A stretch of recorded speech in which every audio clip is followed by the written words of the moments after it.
Hey, folks, my guest today is Matteo Frutenthal. He's the CEO of Honestly, a Cologne-based HR technology company who helps organizations to understand employees' needs and motivations. Using Honestly increases retention and decreases sickness rates. 100 companies with 60,000 licenses use Honestly by the day. Matteo, you ready to take us to the top? Yeah, of course. So these 100 companies that are using you, can you name one or two of them? Yeah, of course. One of them is, for example, Sunrise Technologies, which is like a mobile technology company. Also, big insurances use us. Helvetia would be like one example. And so there's 100 of these companies using you to manage, it sounds like about 60,000 employees. What are they using you? 70,000 now. Right. 70,000. Yeah. So tell me how they're using you. What are they using you for to help with their employee relationships? Yeah, so basically we help them to understand what needs to be done in HR. So we have like an employee survey module.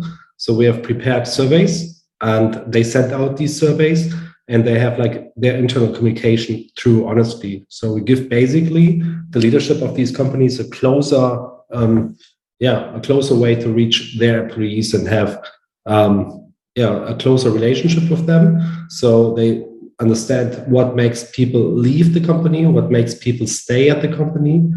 And they also use it to drive internal projects. So if they have like a change project, they make sure it is successful and they measure the progress. And what do you charge these customers on average per month? A license would be like $2, $1 to $2 per user. That's it. Per user per month, yeah. Okay. And if you have 70,000 sort of seats today across 100 customers, the team size average is about 700 per team? Yes, that's correct. Okay. Yes. All right. And at $2 a seat for 700 seats, that means the average customer pays something like 1,500 a month or about, 20,000 a year. I think it's 12, 13. Yeah. 1,300 a month? Yeah. Okay, that's great. So with that sort of and that would be about 15 to 20,000 a year is the average sort of ACV, right? Mm-hmm. And with go ahead. No, sorry. Yeah, it's more or less right. Yeah. With that context, give us more of the backstory here. What year did you launch the business? We launched it way back, but we had to do two pivots until we finally landed on our business model. And this model we're executing for the fourth year now. So we are 3 years completed, and now it's the fourth year of this business model. But we don't want to just skip to the success. We want to understand the early failures too. So when did you actually launch the original company? So the original company, 2012, will be 10 years old next month. 2012, congratulations. So what was the first idea? So first we wanted to just make surveys online, and we would say to everyone, hey, we have the easiest way to do customer feedback. And we gained many, many customers with that, but none of the customers were actually working. So it did people wouldn't give feedback back then over a mobile phone and a restaurant or at like a travel agency. But we had one product which actually worked very well, and it was a tablet which we placed in supermarkets, and we scaled that up. It was actually like a hardware software thing, and we had thousands of supermarkets across Germany, all equipped with our tablet solution with Honestly terminals. So we were like the number one provider for supermarkets, grocery stores, and that business model simply, it turned out to not be profitable. So we weren't able to make it profitable, but we're making a lot of revenue. But we had to spend all the revenue on. What was a lot of revenue? How much? Let's say $2 million per year. Oh, what's going on there, YouTube? Good to see you guys. Now imagine this. You love watching these interviews with SaaS founders, but imagine if we took all of the valuation data out from over 2,807 interviews I've done manually. Saves you a lot of time. Well, we've done this. We've built it into the beautiful interface inside of FounderPath. Check this out. I'll show you how you can access this in a second, but you log in, you connect your Stripe account, you see your valuation real time, you can see what it changed over the past 88 days, and even set goals for valuation this year. Now, the secret to valuation is there's many different ways to value a SaaS business. So the reason you're going to see 3 or 4 different valuations inside of your FounderPath dashboard, this is all free by the way, is because depending on who's doing the buying of your SaaS company, you're going to get a different valuation. A VC is going to pay a different valuation. Private equity firm is different. If you're going to do a minority sale, that's different. And if you sell the whole business, that's a different valuation. You can see all those when I hover over here. Right. So the teal is what a VC would pay. Yellow is what private equity. And red is if you sold the whole thing outright. Now, what's cool about this is not built off random data. Again, you guys hear these interviews on YouTube. All these data are built from real-time valuation data points founders share with us on the show. So traction, 1.2 million, seed round, 3.7 raised. They sold 22% of their business. Go in here and filter by the event. Maybe you only want to see companies that have sold the whole business. Well, here are a bunch that have been acquired, the valuation and the multiple. Maybe you're going out right now and you're raising your seed round. Well, go in here and look at all this recent seed deals that went down, what they raised, what valuation they raised at, and what percent that they sold.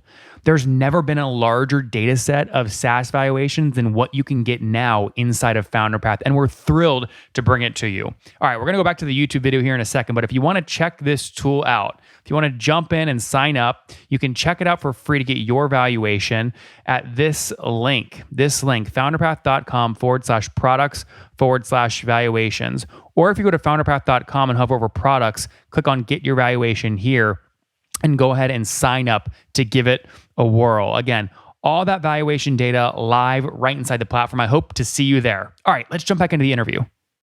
Yeah. Okay, so what year did you kill that business?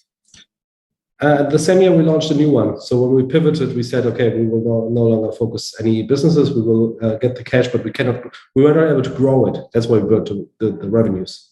So you killed that business in 2018? Yes. Okay, and then how did you get the idea for Honestly? Oh, actually, customers came to us, or potential customers came to us and said, hey, we really like what you do for customer feedback, but we need this for employees. And they explained us the problem. And since there were like different customers with the same problem, we were like, okay, let's ask them if a solution like that would work. So we built up like a mock-up and we sent it to them. Would you buy this if we would have this?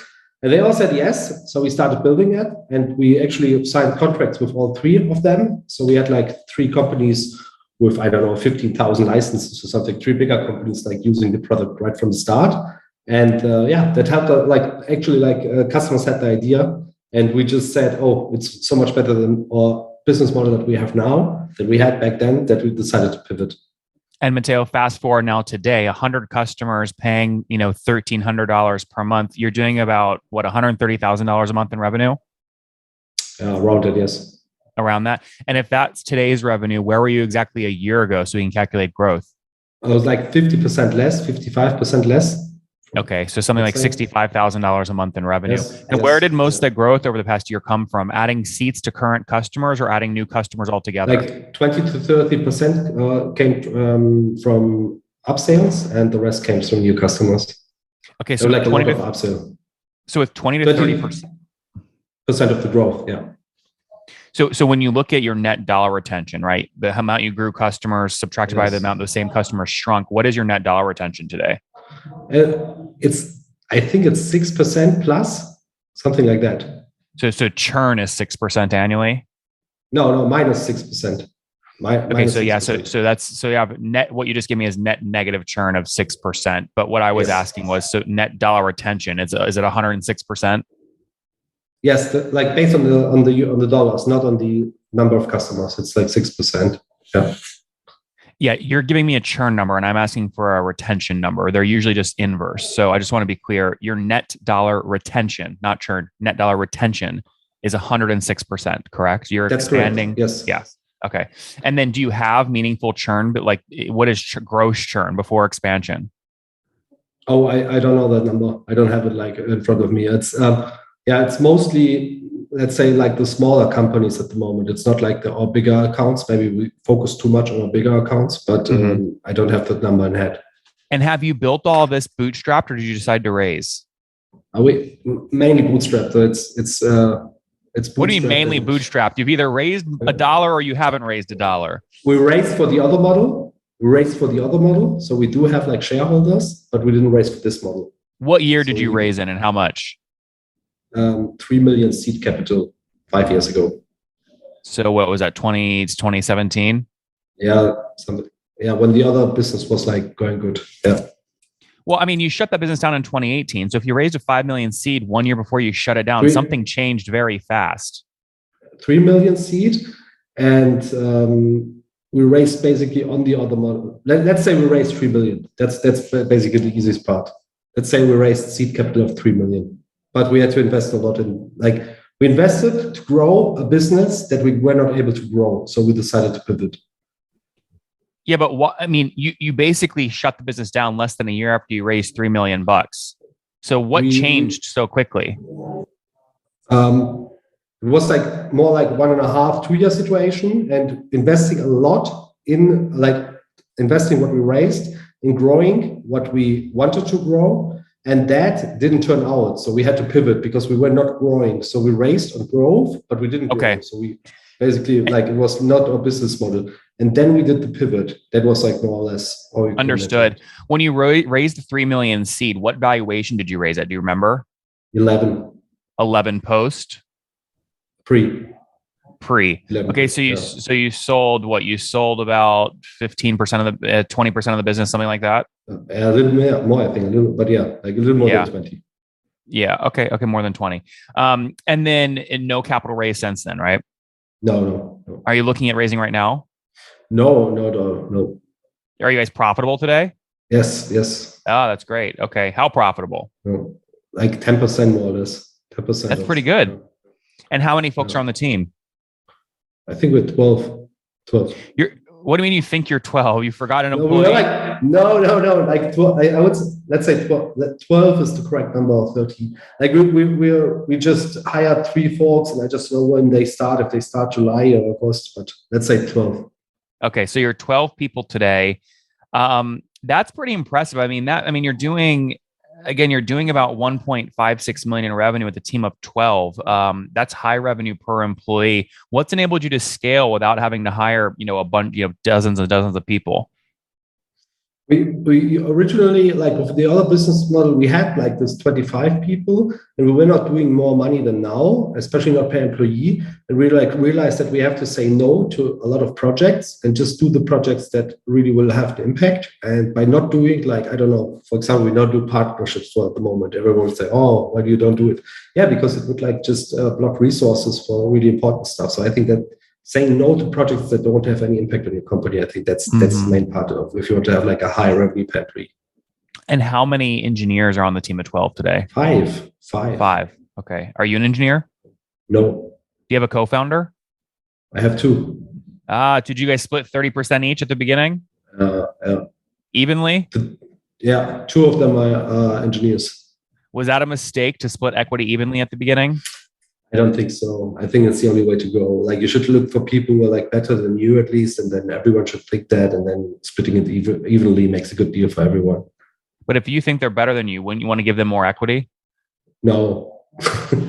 No, because they think that too, because I'm like better at what I do and they're better than what they do. So I don't think so. I think it's actually good to like to not have like a co-founder who thinks that he or she is like much better than you and reserves much more equity. So I don't think so. I actually believe in this equal share model. Like, I think like at least for co-founders, because you need to make decisions together, and then one has more equity, so she should take more decisions than you. So how happy will you be, and for how much time? Okay, when things are good, I believe you will be happy. But if things are bad, and then you start blaming this person, sure. The flip side is there's no clear accountable leader. It's a 3-pronged leader. So you move slow. Everything's slower. That's correct, Nathan. That's very much correct. Yes. What was the last thing you guys disagreed on? I think, do you know the lean startup, where you have like this approach that you test a lot of things? And I mean, it's good for many projects, but there's like some projects where you just have to have like a lightning strike through the organization where you cannot test it, you just do it. And we disagree mostly in projects where we're not sure which of the 2 approaches we need to applicate. And because I'm more like the lightning strike kind of guy. Like, let's just do it. And I have conviction on this project. Let's freaking do it. We don't need to run a million tests. Let's go. But some things you can't test, so you're not. It will take you too much time. Then the opportunity is over again. Yeah. How much of the company right now do employees own, if any? Do you have an ESOP pool? We have 10% ESOP. 10% ESOP. So right now the cap table is 10% ESOP pool, 20% investors, and then each of you guys own like 23%, the founders. It's more or less correct, yes. Yeah. Interesting. Okay, very cool. Team of five. What's coming up? What's coming down the product pipeline? What are you guys building? Oh, like a lot of integrations. So we have like some our product works best when it's integrated into a human capital solution like Workday or SAP SuccessFactors. So integration into that. The second is predictive analytics, so that you can predict how employee churn or sickness rates will develop based on our employee surveys. And the third one is we have a partnership with like an academic institute of the Free University of Berlin, where we will implement all scientifically validated surveys with benchmarks into our solutions to make it even easier for our customers to implement those. Very cool. Matteo, on that note, let's wrap up here with the famous five. Number one, what's your favorite business book? How to Be a Capitalist Without Any Capital by Latka, of course. Have you've read it? I've read it actually. I would. What's your honest feedback after reading it?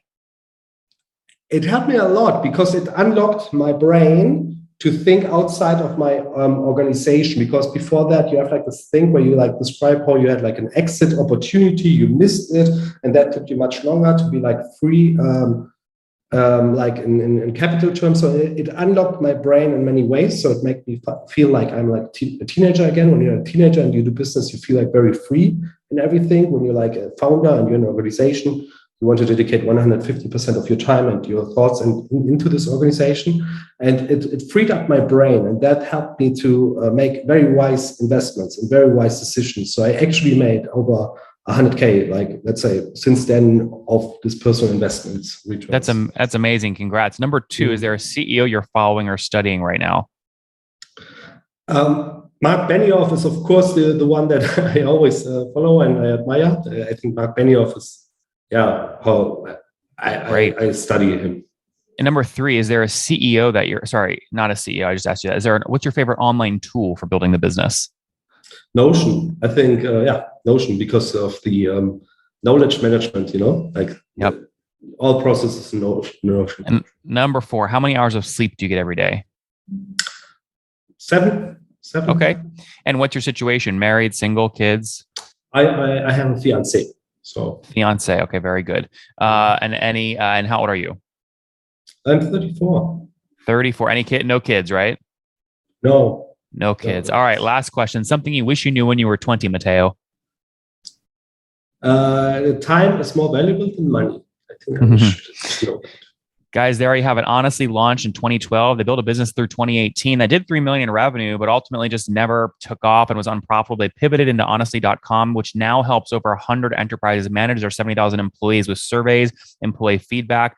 Each customer pays on average $1,300 per month. They're doing $130,000 a month in revenue, 100% year-over-year growth, up from $65,000 a month just a year ago. And now at, again, about a $1.5 million run rate. 3 co-founders split evenly at the beginning. Employees own 10%, investors own 20%. They raised $3 million, but now they're profitable, which we love, which means Matteo can do anything he wants. He has full flexibility and freedom. We'll see what he does next. Matteo, thanks for taking us to the top. Thank you, Nathan. One more thing before you go. We have a brand new show every Thursday at 1 p.m. Central. It's called Shark Tank for SaaS. We call it Deal or Bust. One founder comes on, 3 hungry buyers, they try and do a deal live, and the founder shares back-end dashboards, their expenses, their revenue, ARPU, CAC, LTV, you name it, they share it. And the buyers try and make a deal live. It is fun to watch every Thursday, 1 p.m. Central. Additionally, remember, these recorded founder interviews go live. We release them here on YouTube every day at 2 p.m. Central. To make sure you don't miss any of that, make sure you click the subscribe button below here on YouTube, the big red button, and then click the little bell notification to make sure you get notifications when we do go live. I wouldn't want you to miss breaking news in the SaaS world, whether it's an acquisition, a big fundraise, a big sale, a big profitability statement, or something else. I don't want you to miss it. Additionally, if you want to take this conversation deeper and further, we have by far the largest private Slack community for B2B SaaS founders. You want to get in there. We've probably talked about your tool if you're running a company or your firm if you're investing. You can go in there and quickly search and see what people are saying. Sign up for that at nathanlatka.com /Slack. In the meantime, I'm hanging out with you here on YouTube. I'll be in the comments for the next 30 minutes. Feel free to let me know what you thought about this episode. And if you enjoyed it, click the thumbs up. We get a lot of haters that are mad at how aggressive I am on these shows, but I do it so that we can all learn. We have to counter those people. We got to push them away. Click the thumbs up below to counter them and know that I appreciate your guys' support. All right, I'll be in the comments. See ya.